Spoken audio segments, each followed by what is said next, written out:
Hello guys, আসসালামু আলাইকুম। সবাই কেমন আছেন? আশা করি সবাই ভালো আছেন। আমি সুফি আজকে আবার নিয়ে আসলাম নতুন রান্নার রেসিপি। আজকে কচু ভুনা করব। এখন কচুগুলো ধুয়ে সুন্দর করে কুটে সিদ্ধ করে নিয়েছি। এখন ব্লান্ডার মেশিনে এখন ব্লান্ড করে নিব। এখন একটু মশলা তৈরি করে নিব, হলুদ, লবণ, তারপর মরিচ, জিরার গুঁড়া, ধনিয়া সব কিছু একসাথে দিব। মশলা যাবতীয় সব কিছু দিয়ে তারপর আর রসুন বাটাটা একটু বেশি করে দিব, যেহেতু এটা কচু ভুনা করবো এই জন্য। এমনকি চিংড়ি মাছ দিয়ে রান্না করব।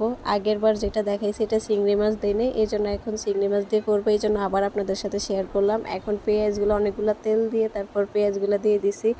এখন একটু লাড়া দেওয়ার পরে এখন আবার চিংড়ি মাছগুলো দিয়ে দিছি। দেশি চিংড়ি দিছি, অনেক বড় বড়। তো এত বেশি তারপর এখন মশলাটা দিয়ে দিব, দিয়ে তারপর ভালো করে নাড়া দিব। মানে একদম গরুর মশলার যাবতীয় যা ছিল সব কিছু দিছি। এত বেশি মজা হয়েছে, জাস্ট গলার বাইরে। এখন সুন্দর করে কষায় নেব, একটা টমেটো দিয়ে দিব, দিয়ে এখন ভালো করে মশলাটা কষাবো। এখন মশলাটা ভালো করে কষায় নেব।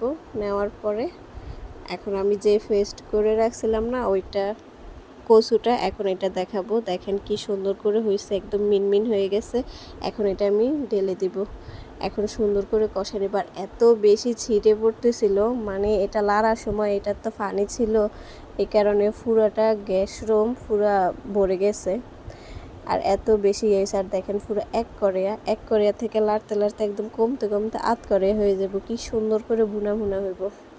আর এটা একবারে ছিটে পড়তেছে, দেখেন পুরা গায়ে এসে পড়তেছে। আমি দূর থেকে লাড়তেছি। এখন একটু রাঁধুনি দিয়ে দিব, দিয়ে এখন ভালো করে নাড়া দিব। আর কচু ভুনাটা এত বেশি মজা হয়েছে, চিংড়ি মাছগুলো অনেকগুলো দিছি কিন্তু এটা দেখা যাইতেছে না, কিন্তু অনেক বেশি ভালো হয়েছে। খাওয়ার সময় চিংড়ি মাছ পাইছি, যখন কমে গেছে তখন এটাতে চিংড়ি মাছ দেখা গেছে। আর এত সুন্দর স্মেল আসতেছিল। এই দেখেন কমে গেছে। এখন কিছুটা কাঁচামরিচ দিয়ে দিব।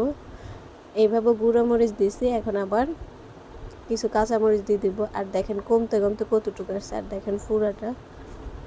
আর দেখেন এত সুন্দর কালার আসছে, জাস্ট মোবাইলটা ভালো ছিল না এই জন্য এত ভালো করে দেখা যেতেছে না। আর এত জোরে জোরে করে আমি লাড়তেছি যাতে নিচে দিয়ে না লেগে যায়, পোড়ার দাগ না লাগে এই জন্য। আর এত বেশি সুন্দর হয়েছে। আর দেখেন একটু একটু করে কমে আসতেছে, আর পানিটাও একদম সরে গেছে।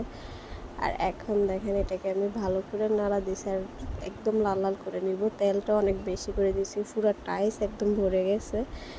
এগুলাতে ছিটিয়ে পড়তে পড়তে এখন পানিটা কমে গেছে, পানিটা শেষ। এখন শুধু এটাকে একটু একটু লাল করব, জাল দিয়ে একটু ডিম ডিম করে দিয়ে তারপর এখন দেখেন এটা প্রায় অনেকটা কমে আসছে। দেখছেন কতটা ছিল। আর দেখেন চিংড়ি মাছগুলো একবারে দেখা যায় না, তারপর একটু একটু একটা একটা করে দেখা দিচ্ছে। এখন কিছু ধনিয়া পাতা দিব, দিয়ে তারপর উঠাই নেব। অনেক সুন্দর হয়েছে, অনেক মজা হয়েছে, আর দেখতে অনেক সুন্দর কালার একটা আসছে।